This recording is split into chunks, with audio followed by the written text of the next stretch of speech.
এবং দুর্নীতি চাঁদাবাজ মুক্ত একটি বাংলাদেশ গড়ার লক্ষ্যে গণভোটে হ্যাঁ এবং আমাদের এই প্রিয় মাতৃভূমি বাংলাদেশকে কোন দিকে ধাবিত করা হবে তার লক্ষ্যে জাতীয় নির্বাচনে প্রতিনিধি নির্বাচন করার মধ্য দিয়ে আমরা আমাদের পবিত্র আমানত আল্লাহ প্রদত্ত দেওয়া দায়িত্ব অর্পণ করার এক বিরাট সুযোগ আমাদের হাতে এসেছে।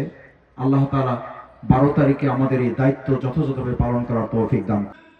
কথা দিয়ে যাচ্ছি, সাংবাদিক বৃন্দ এখানে আছেন, আমার মায়েরা, আমার বোনেরা, আমি বারবার একটা কথা বলি, একটা গুলি একটা মানুষকে হত্যা করে, এক পোটলা মাদক একটা রাষ্ট্র, একটা পরিবার, একটা সমাজকে হত্যা করে।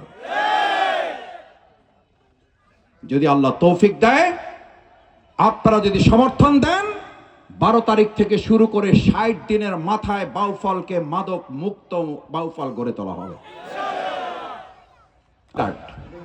কি অদ্ভুত কথা, আলহামদুলিল্লাহ। আর আমাদের অর্থনীতিবিদরা হিসাব দিছে, যদি চাঁদার দুর্নীতিবাজ মুক্ত একটা রাষ্ট্র গঠন করা যায়, তাহলে মানুষের 25 থেকে 30 ভাগ খরচ কমে যাবে।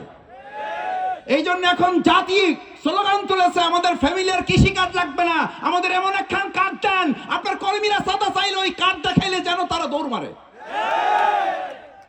আমাদের চাঁদাবাজ মুক্ত একটা কার্ড দরকার।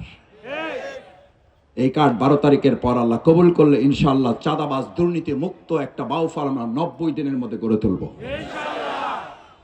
এটার জন্য আপনাকে আমাকে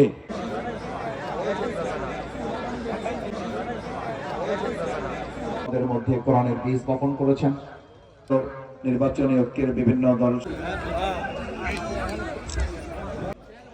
আল্লাহ রাব্বুল ইজ্জত।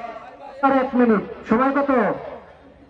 ইউনিয়নের আজকের এই দাঁড়িপাল্লা প্রতীকের মুজিবুর রহমান বাচ্চু ভাই প্রার্থিতা প্রত্যাহার করে নির্বাচনী ঐক্যের দাঁড়িপাল্লা আপনারা ভোট কেন্দ্রে এই পাওয়ার পর মোকাবেলা করতে চাই।